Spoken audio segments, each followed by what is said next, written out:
Hi. Uh, Let me start this off with a Quentin Tarantino anecdote. It's the fall of 1993 in Westwood, which is the part of the west side of Los Angeles, California, near UCLA. There are two big single screen theaters. One of them is the Bruin. And on a Friday night in, I believe, September of 1993, True Romance is playing its first night of its run at the Bruin, and I see someone coming up to the front door. I believe this is after I had seen the film myself, and there's someone coming up to the front door to speak with the usher is the writer of the film, Quentin Tarantino, who at that time was someone to watch because Reservoir Dogs was a cult success, but still a little bit too cactus plant for what was the 1990, 91, 92 mainstream. And Pulp Fiction was more than a year away from the release. So Quentin Tarantino goes up to the usher and asks, "Can I please come in and see the theater? I wrote this movie, and no attitude, no. Do you know who I am? No hubris." He was nice to the usher. He went in the theater, and that was an experience that contrasts a bit with what's been happening 21 years later with the New Beverly Theater, which he now is actively running. We'll get to that in a moment. But in terms of the Revival House theaters in Los Angeles, I moved out here in 1988, and the first Revival House I went to was a little ways west of MacArthur Park on Wilshire, called the Vagabond, and the Vagabond was about the size of a probably like a supply closet in a mansion. I'd say maybe less than 100 seats, small screen, but I went there for off and on 2 or 3 years during the remnants of it being open, and that was my gateway to the whole revival community. And about a year or two later, I went to the New Beverly Cinema when Sherman Torgan was still alive and still running the theater. And I remember the first bill I saw was the all Paul Newman, all Tennessee Williams, Sweet Bird of Youth, double billed with the now not that well known The Glass Menagerie adaptation he directed with his wife Joanne Woodward. And I liked the, bills that Sherman put together for the New Beverly. Probably my favorite one was Myra Breckenridge doubled with Beyond the Valley of the Dolls. And it was just a great place to catch up on film noir, older films, and they pretty much ran things in 35, which of course was the norm back then. I think there were occasions where, if I remember right, Sherman had to maybe score a print in 16 millimeter if 35 wasn't available. And that brings me to something else to be discussed later. So after the late 90s, I didn't quite get to go to the New Beverly as much, and not so many times after I got married in 2001. I mean, my wife and I did go there once when there was a Almodovar double bill, and I think we just stayed to see Matador.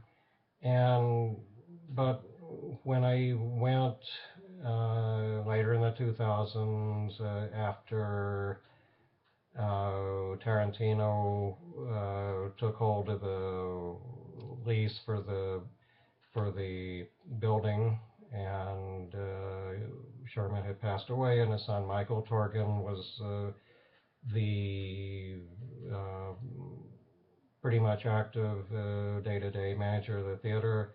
And I remember seeing in the uh, ticket booth, and please forgive me if I'm bad on pronunciation at this hour, Julia Marchese, and followed her on Twitter and learned about the out-of-print documentary she was making about both the theater and the 35 millimeter being supplanted by digital video prints, and donated to help her realize her, sorry, it's a cliche, her vision when Kickstarter was doing it. I mean, she did her Kickstarter for that. And anyway, I saw out of print earlier tonight, October 19th, 2014, at the Crest Theater in Westwood. And it's a very good film, and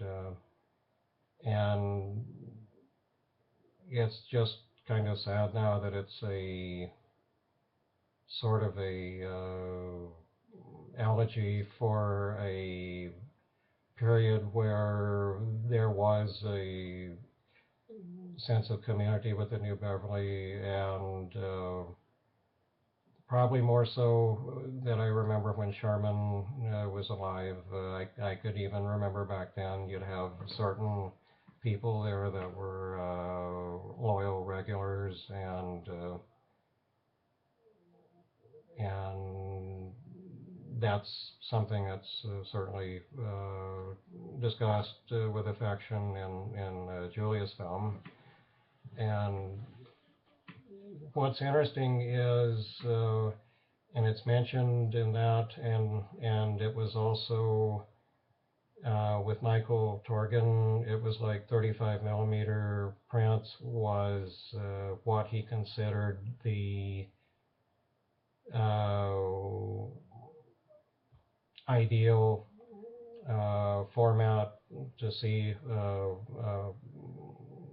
film in the theater, but he made the decision to have 35 and digital side by side in the projection booth in the latter digital for those occasions when it was just not possible to secure a 35 millimeter print. And of course, this leads us to Quentin Tarantino in 2014 versus the Quentin Tarantino of 1993, where he decided to take the digital equipment out of the theater and devote himself to running 35 millimeter, which is one thing. It's just I really disagree with the pushing Michael Torgan off to the side, and what happened recently with the firing of Julia, who is a talented filmmaker and was a good handler of Q&A, because the handful of occasions I was at the New Beverly in the Quentin era. I remember her, very ably dealing with the crowd and running the raffles that they might have to give memorabilia away. And I guess, well, it's just kind of sad. I mean, I I wish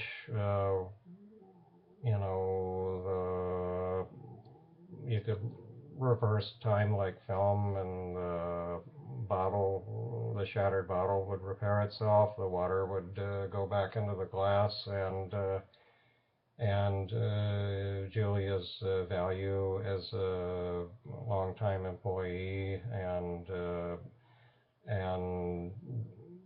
booster for film as communal experience and art form would be respected by Quentin and the nucleus around him. But whatever happens, in any event, I recommend out of print, and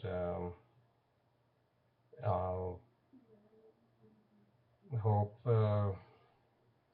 that you'll either see it online or better see it in a theater projected as it should be and as it was made in 35 millimeter. Thanks for listening to this, and have a good evening, good day, or good week.